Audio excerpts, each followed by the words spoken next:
Less talking, more shooting, she said. So I will do just that. 12 gram CO2.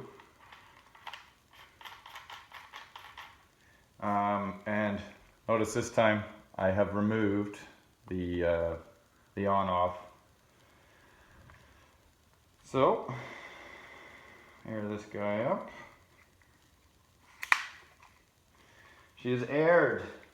So we're going to do Grimburg Julv2 with the Lapco 684 stainless steel insert. And we'll switch to HPA.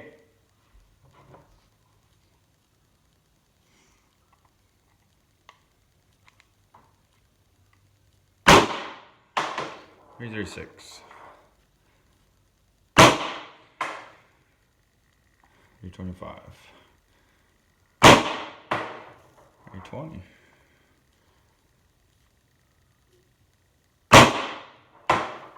311. 300. 282. So that was pretty good for a 12 gram.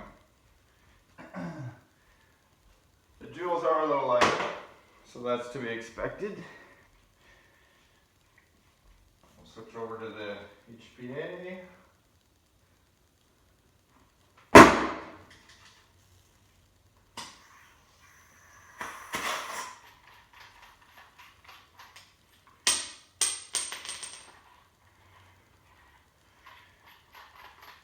Still finding it kind of odd. I'm having so much CO2 left. I mean, I did say unmodified, but this is the reg bypass in here. But with the reg bypass, essentially it's a max velocity screw. So I'm not sure why I'm having that extra CO2 left at the end. Usually it depletes it like 100%, but whatever. Switch to the HPA, 1100 PSI output.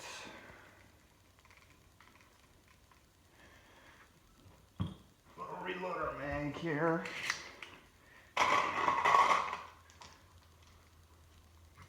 One, two, three, 4, 5, 6.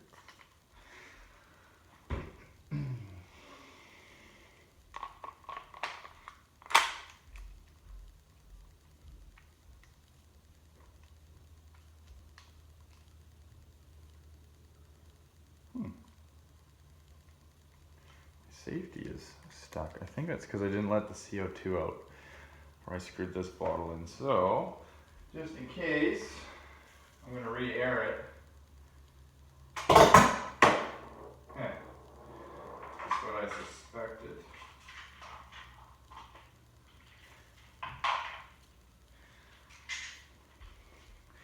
So, because that CO2 is still trapped in there, I had my trigger stuck because the bolt didn't fully reset. Usually,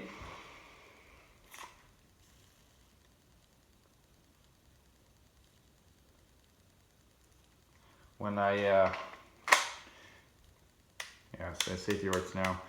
When I release the CO2, I always, well, normally this is open, but because that time I closed it, I trapped CO2 inside the chamber when the bolt hadn't fully reset, because I was just spitting out like the last, the weaker shot. So that last shot, the bolt didn't fully reset, and then it kind of got trapped. Sorry, I keep holding my fingers on this side. Got trapped in limbo here, so I was mid-cycle. So the trigger didn't fully reset, and then I couldn't obviously function my safety. So I'll remember to do that. So in any case, we're at 1100. Grimburg Julv2. 6 shots.